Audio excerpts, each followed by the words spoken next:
Parce que comme à chaque bal, ce soir, on va rendre hommage. Et ce soir, on rend hommage à Milan. Le petit Milan qui est... c'était un drummer, un batteur infatigable. Donc, c'était un battant dans tous les sens du terme. Et c'était littéralement, si on parle de mission ce soir-là, c'était un agent de courage, Milan.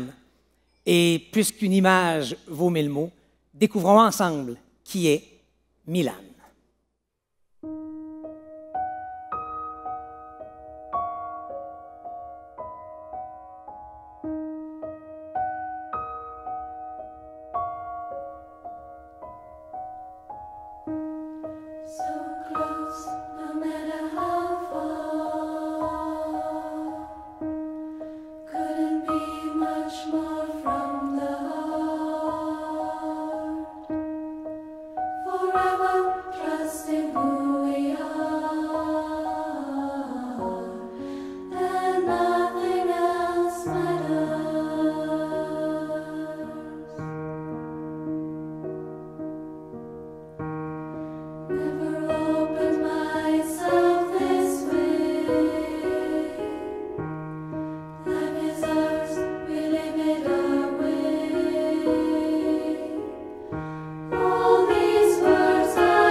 Yes. I'm so proud. It means so much to us.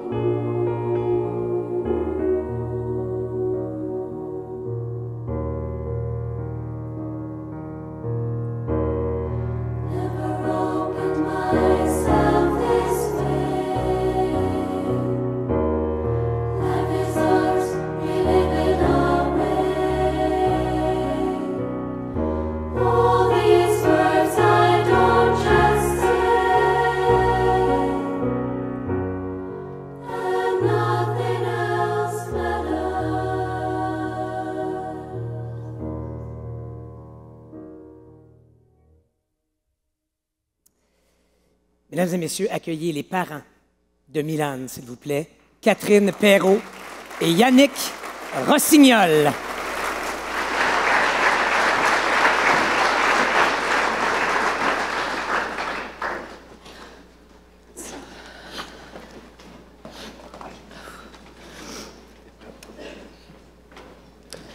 Bonsoir à tous, chers gouverneurs de l'espoir. Si nous sommes réunis aujourd'hui, c'est pour honorer la mémoire de Milan, notre petit garçon, notre rayon de lumière, notre petite rockstar. Ce discours n'est pas facile à livrer, mais il est important. Important pour lui, pour nous et pour tous ceux qui savent combien un enfant peut transformer une vie, même s'il n'a eu que 3 petites années pour la vivre. Nous allons tenter de mettre des mots sur nos mots, de trouver la force d'exprimer ce que nous avons traversé aux côtés de Milan face à la maladie. Ces épreuves ont repoussé nos limites, elles nous ont transformés à tout jamais. Mais au cœur de cette douleur, Milan nous a laissé un trésor inestimable, à la fois une leçon de vie et une mission de vie. Car Milan Rossignol, du haut de ses 3 petites années, portait le courage de 100 hommes. Il a su laisser son empreinte indélébile dans nos cœurs, et ce pour toujours. Bonsoir, mon nom c'est Yannick Rossignol, ma compagne Catherine Perrault. Nous partageons notre vie depuis 18 ans déjà.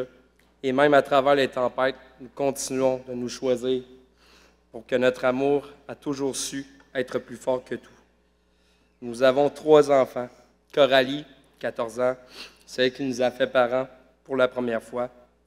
Loïc, qui aura bientôt 10 ans, celui qui nous a montré que l'amour pouvait grandir et se multiplier sans jamais se diviser. Et enfin, Milan, notre ange, notre étoile, qui aura 3 ans et 2 semaines pour toujours. Le 7 août 2018, Milan a fait son entrée dans nos vies. Dès ses premiers instants, il avait déjà en lui une force incroyable et une force innée, et le caractère d'un lion. Sa venue au monde fut aussi rapide que difficile. À peine arrivé, il a dû être amené d'urgence pour recevoir rapidement de l'oxygène et être examiné. Entre sa naissance et son premier diagnostic, Milan a dû faire plusieurs visites à l'hôpital Sainte-Justine. Ces visites étaient le reflet de nos peurs, de nos craintes. Nous sentions que quelque chose n'allait pas sans pouvoir mettre de mots dessus. Il semblait souffrir de douleurs au ventre. Il s'étouffait souvent en buvant son lait et il buvait de façon excessive, comme si cela l'apaisait un court instant. Avec le temps, Milan, son petit ventre a commencé à enfler et à durcir. Puis un jour, ses yeux sont devenus jaunes et peu à peu, sa peau aussi a commencé à prendre cette teinte jaunâtre. C'est à ce moment-là que notre vie a pris une toute autre direction. En février 2020, un premier diagnostic est arrivé.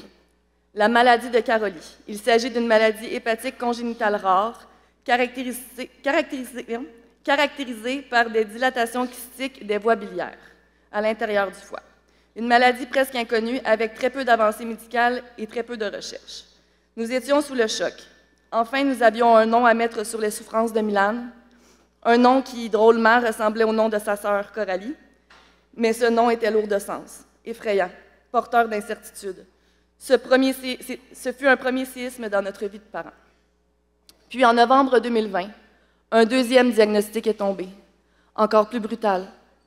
On nous a appris que Milan était atteint de l'histiocytose à cellules de Langerhans multisystémique, une autre maladie rare, chronique, une pathologie orpheline dont la cause exacte n'est toujours pas connue. Dans le cas de Milan, elle a frappé de plein fouet son foie, ses poumons et même sa boîte crânienne. 2 annonces, 2 tempêtes, à seulement quelques mois d'intervalle. Chaque fois, nos repères s'effondraient. Chaque fois, nous devions encaisser l'impensable et continuer d'avancer pour Milan. Et chaque fois, la même question revenait. Pourquoi Milan? Pourquoi lui? Et à ce moment, le futur était rempli d'incertitudes, de doutes, de peurs. Alors nous nous sommes concentrés à vivre une journée à la fois et à vivre dans le moment présent le plus possible. Malgré tout, Milan continuait de briller. Il puisait une énergie incroyable dans ce qu'il aimait et la musique était son échappatoire, sa bouée. Metallica était son groupe favori, celui qui le faisait vibrer, sourire et oublier un instant la foutue maladie. Il les écoutait sans relâche, captivé par le rythme et la puissance de leur musique. Son idole était Lars Ulrich, le batteur de Metallica. Et Milan adorait jouer de la batterie à sa manière. Il imitait ses idoles, faisait du lip-sync et chaque petit geste devenait pour lui une performance, une manière d'exprimer sa joie et sa détermination. Lors des nombreuses visites et hospitalisations, Catherine et moi se relayons chaque soir afin d'être auprès de notre fils Milan, mais aussi auprès de nos 2 autres enfants. C'est un véritable chaos. La vie continuait à la maison, l'école, les devoirs, pour ajouter la pression, la COVID-19 qui s'est installée. Face à cette situation, nous avons également dû cesser de travailler pour pouvoir nous consacrer entièrement à notre famille et à être présents pour Milan. Cette décision, malgré tous les soucis financiers que nous avons eus, est la meilleure que nous ayons prise. Ce temps passé avec Milan a été un véritable cadeau précieux et inestimable. La COVID a rendu cette période encore plus difficile. Les restrictions étaient intenses et nos autres enfants ne pouvaient pas rendre visite à Milan lors de ses hospitalisations. Coralie et Loïc, âgés de 9 et 6 ans à l'époque, vivaient eux aussi des moments difficiles de leur côté. Voir leur petit frère partir pour l'hôpital puis revenir quelques jours ou encore quelques semaines plus tard était un vrai déchirement pour eux et pour nous. Chaque départ était rempli d'inquiétude, chaque retour apportait un soulagement mêlé de fatigue et de stress. La maladie de Milan ne touchait pas seulement lui, mais toute notre famille. Nous devions apprendre à gérer ces émotions ensemble, malgré la distance et les règles sanitaires imposées à ce moment-là. La dynamique familiale changeait à chaque étape et s'adapter à la maladie et à l'absence était un défi quotidien. Pour soutenir Coralie et Loïc, nous avons dû redoubler d'efforts. Chaque soir, nous nous relayions pour être présents, les écouter, les rassurer, répondre à leurs questions et leurs inquiétudes. Nous essayons de maintenir une certaine normalité à la maison, faire le devoir, partager les repas, rire un peu malgré la fatigue et l'angoisse.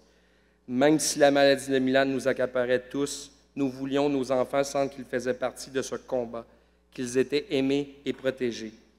Nous avons appris à créer des moments de bonheur, des routines simples mais précieuses, pour que chacun se sente soutenu et inclus.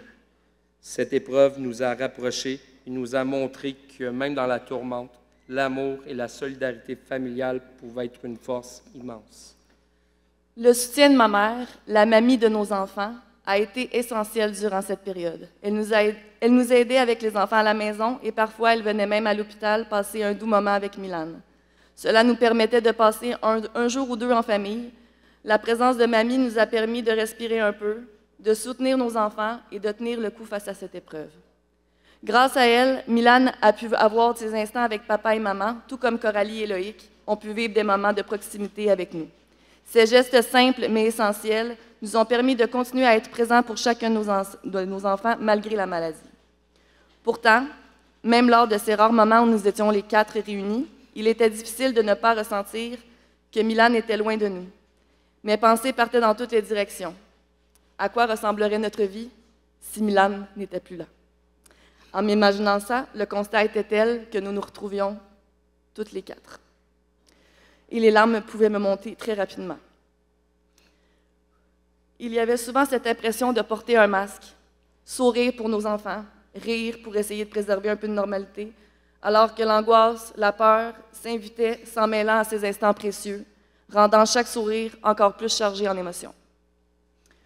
Le 2 juin 2021 marque pour nous le début de la fin. Une fin d'après-midi qui a viré au cauchemar. À la sortie de son bain, Milan a poussé un cri strident qui nous a transpercé le cœur.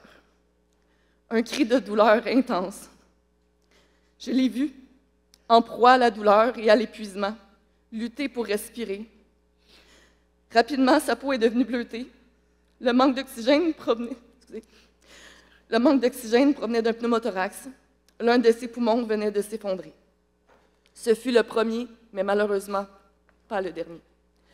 Dans l'urgence, j'ai crié aux enfants d'aller chercher mon cellulaire afin de rejoindre le 911. Je venais d'envoyer Yannick chercher ma mère qui vit à 2 rues de chez moi. Elle est infirmière et j'avais vraiment besoin d'elle à cet instant précis. J'étais en panique, tellement impuissante face à la situation. Le temps semblait s'écouler au ralenti, comme si chaque seconde devenait des minutes et que chaque minute devenait des heures. J'ai dû procéder aux manœuvres de réanimation sur mon propre bébé. Jamais je n'aurais pensé un jour devoir utiliser les pratiques de soins d'urgence apprises auparavant dans mes formations professionnelles, et encore moins de penser qu'un jour, ce serait sur mon propre enfant que je m'exécuterais. Dans ce chaos, j'ai fini par crier dehors afin d'avoir de l'aide. Un voisin a entendu mon appel et est venu m'aider tel un ninja sorti de nulle part. Il a lui aussi procédé aux manœuvres de réanimation avec moi. Nous avons entendu les secours, les enfants, ma mère, Yannick et moi. Lorsqu'enfin je les ai aperçus, les premiers répondants, je me suis effondrée. Moi qui ne priais jamais ou que très rarement espérais un miracle, ça ne pouvait pas se terminer comme ça. Milan a été transporté par ambulance et moi par voiture de police, trop en état de choc. Les policiers ont dû me prendre en charge afin de m'aider à me calmer et essayer de respirer. La voiture de police suivait l'ambulance avec ses sons et ses lumières qui résonnaient dans tout mon corps. Tout semblait réel. Un cauchemar réveillé. Milan a finalement été stabilisée à l'hôpital de Joliette, puis a été transférée au Children's, son hôpital, avec ses médecins, ses spécialistes, qui le suivaient, dont un pneumatologue, un gastro-entérologue, un oncologue, un endocrinologue et encore plein d'autres. C'est ainsi que commencèrent les 3 derniers mois de son combat. 3 mois à l'hôpital où, jour après jour, nous avions compris l'impensable. Notre histoire avec Milan touchait à sa fin. Pneumothorax après pneumothorax, chaque respiration devenait un supplice pour lui. Son corps, fragilisé par la maladie, ne pouvait plus supporter la douleur. Ses poumons et son foie ne se sont jamais remis, malgré 18 mois de chimiothérapie et de traitement sans relâche. Intubé de partout, incapable de trouver une position confortable, chaque mouvement était une lutte pour Milan. Nous le regardions impuissant, face à cette souffrance insoutenable, conscient que son courage avait atteint ses limites. Puis est venu ce moment terrible et inimaginable avec les médecins, où nous avions dû prendre la décision la plus déchirante de toute notre vie. Arrêter les traitements, soulager Milan et l'accompagner vers des soins palliatifs, vers un confort digne de lui. Parce que notre amour pour lui surpassait tout, il était notre devoir de lui rendre sa liberté, de le libérer de ce mal sans pitié qui s'était emparé de son petit corps. Le 24 août 2021, son petit cœur s'est éteint. Son dernier souffle s'est envolé et son armure s'est transformée en aile, au son de « Nothing else matters ». Un jour avant, Loïc et Coralie ont eu le privilège douloureux de venir dire au revoir à leur petit frère et le serrer fort dans leurs bras une dernière fois. Ce moment fut d'une déchirure indescriptible. Mon cœur s'est brisé et j'ai su que notre famille ne serait plus jamais la même. Nous allions perdre notre rockstar, notre lion, notre bébé. Repartir de l'hôpital sans lui a été le trajet le plus douloureux, le plus silencieux de ma vie. Dans la voiture, avec ma mère et Yannick, nous étions entourés des effets personnels de Milan. Son banc d'auto vide, ses jouets, ses doudous, ses dessins, ses ballons, ses cadeaux d'anniversaire de 3 ans que nous venions de célébrer 2 semaines plus tôt à l'hôpital. Chaque objet semblait crier son absence, tout en portant son odeur, son histoire, un morceau de lui. Pardon pour ma mort. Oh my God. À partir de ce moment, nos vies ont été bousculées à tout jamais. Ont basculé à tout jamais. Le temps s'est figé pour nous, alors que le monde, lui, continuait de tourner. Organiser des funérailles au beau milieu de la rentrée scolaire me donnait l'impression de flotter hors de ma propre vie. J'étais morte à l'intérieur, dissociée comme si je regardais le monde à travers une vitre brisée. Et pourtant, au milieu de cette douleur incommensurable, une pensée m'a ramenée. Coralie et Loïc avaient eux aussi besoin de nous. Eux aussi vivaient un bouleversement immense. L'idée de les abandonner m'a quittée aussitôt. Je savais que je devrais me battre pour Milan, mais également pour mes 2 autres amours, qui, eux, sont toujours là avec nous. En vérité, nos 3 enfants sont nos héros. Chacun, à leur manière, nous aide à tenir debout jour après jour. L'un des moments les plus mémorables de la vie de Milan restera sans doute sa rencontre avec Lars Ulrich en vidéo, le batteur légendaire du groupe légendaire Metallica. Ce moment fut rendu possible grâce au personnel merveilleux du Children, moment qui jamais ne s'effacera de ma mémoire. Je me rappelle encore de son regard, de son sourire radieux, de tout ce que je voyais. Tout ce que je voyais, c'était ses yeux pétillants, son sourire, émerveillé en train de vivre son grand moment. C'était beau, c'était magique. Son amour pour Metallica ne s'est pas limité à lui seul. Il a touché toute notre famille. Aujourd'hui, Metallica occupe une place très significative dans nos vies, et je ne sais comment, mais Milan avait choisi un groupe dont les chansons résonnent avec nous, comme si elles étaient écrites pour nous. Metallica est devenue la bande sonore de nos vies. Durant la maladie, la Fondation des gouverneurs de l'espoir est entrée dans nos vies. À ce moment précis, avec tout le stress lié aux finances qui nous submergeait, l'aide apportée est venue comme un souffle de réconfort dans notre quotidien déjà bouleversé. Cette fondation nous a apporté une aide précieuse, tant sur le plan financier que moral. Les cartes cadeaux pour l'épicerie et l'essence ont permis d'alléger les soucis financiers engendrés par nos arrêts de travail. Mais au-delà de l'aide financière, elle a été un soutien moral et essentiel. Nous nous sommes sentis écoutés, compris et soutenus, ce qui nous a permis de traverser cette épreuve avec un peu plus de sérénité et d'espoir. Elle a su apporter de la lumière dans notre quotidien lourd. Lors des anniversaires et lors de la fête de Noël, nous avons également reçu de l'aide pour les cadeaux, ce qui a permis de préserver un peu de normalité et de joie pour nos enfants. La Fondation des gouverneurs de l'espoir a su mettre un baume sur nos cœurs et parsemer de magie notre vie chaotique, nous rappelant qu'il était possible de trouver des éclats de bonheur, même au milieu des épreuves. Après le décès de Milan, la Fondation a continué de nous accompagner et de nous soutenir. Elle nous a aidés à traverser le deuil et à rester unis et à continuer à vivre malgré la douleur. Ce soutien a également été important pour Coralie et Loïc, qui avaient besoin de se sentir compris et entourés. La Fondation nous a permis de préserver ces liens familiaux, de partager notre peine avec d'autres familles endeuillées vivant la même réalité que nous, et de continuer à honorer la mémoire de Milan tout en avançant pas à pas. Grâce à elle, nous avons compris que même dans les périodes les plus sombres, il existe des poignées de lumière, de réconfort et de solidarité pour nous permettre de continuer à aimer, à vivre et à espérer. La Fondation des gouverneurs de l'espoir ne serait rien sans eux, sans ceux et celles qui la font vivre. Grâce à votre générosité, vous, chers gouverneurs, donateurs, et ainsi que toute l'équipe de la Fondation, des familles comme la nôtre peuvent trouver du réconfort, du soutien et un peu de lumière au cœur de leur tempête. Votre présence a eu un impact réel dans notre parcours.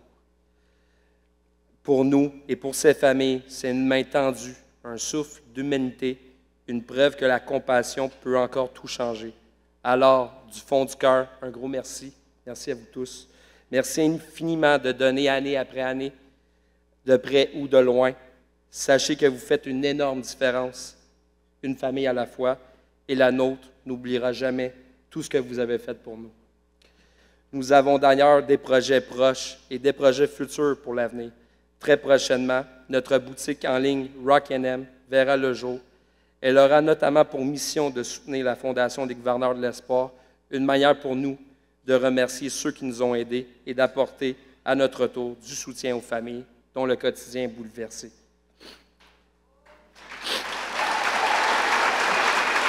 Merci.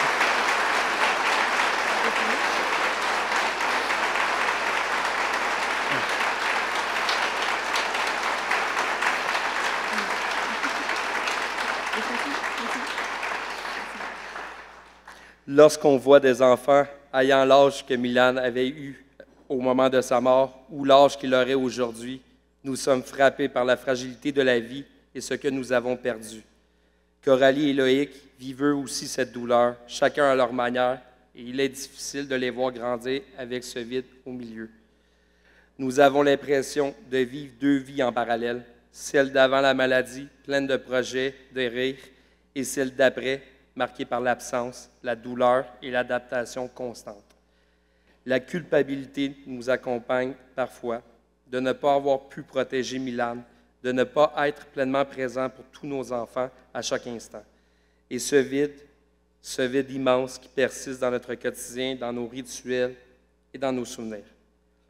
Parfois, les gens de nous oublient que le deuil d'un enfant est le parcours de toute une vie.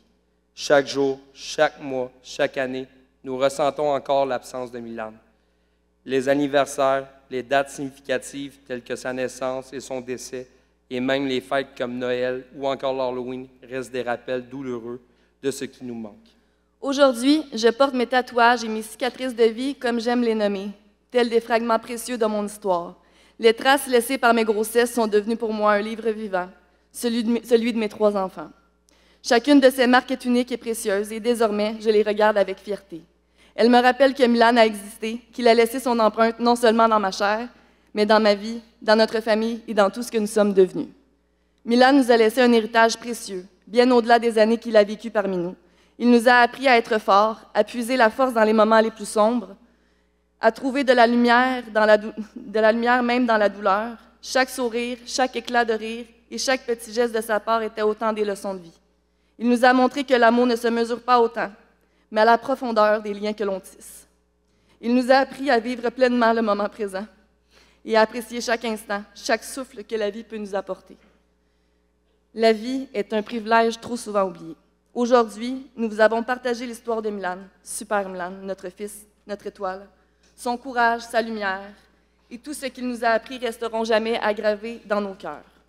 Même si la maladie l'a emporté beaucoup trop tôt, Milan nous a laissé un héritage indélébile, la force, l'amour, la capacité de trouver de la lumière dans l'obscurité, parce que les étoiles ont besoin de l'obscurité pour briller.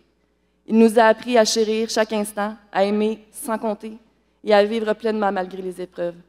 Aujourd'hui, nous célébrons la vie de Milan et tout ce qu'il nous a appris. Alors, levons notre verre en son honneur et levons notre voix à Super Milan. Et comme Milan aimait le faire, nous vous invitons à faire un petit son de satisfaction après avoir bu votre gorgée de Cheers. Que sa lumière continue de briller dans nos vies et que chaque jour nous rappelle de vivre avec courage la joie, l'inspiration qu'il nous a donnée. Rock on, Super Milan!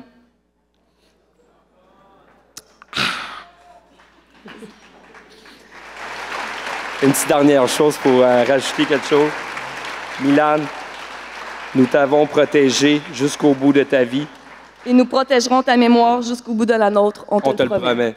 Rock on. Merci beaucoup. Merci.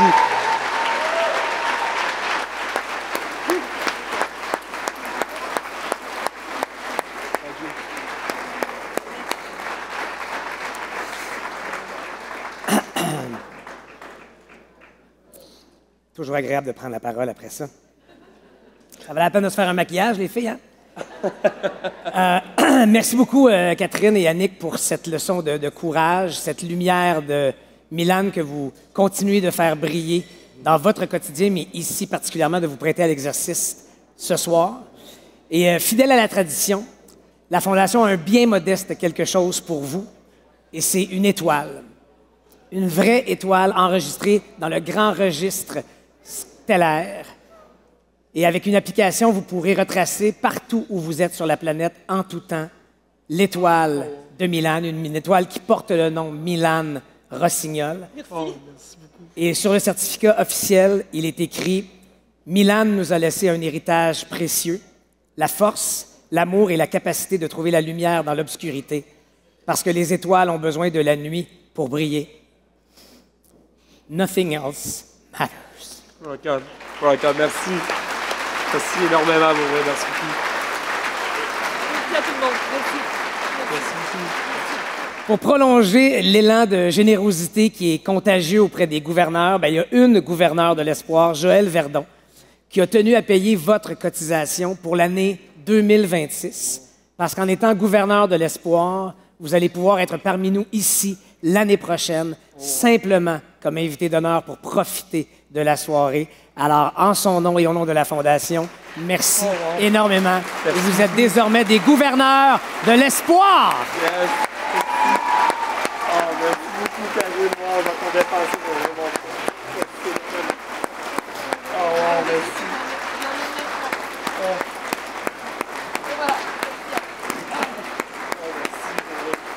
Catherine Perrault et Yannick Rossignol. Merci. Merci, je t'en prie. Merci. Merci beaucoup. Merci, Marc. Merci beaucoup.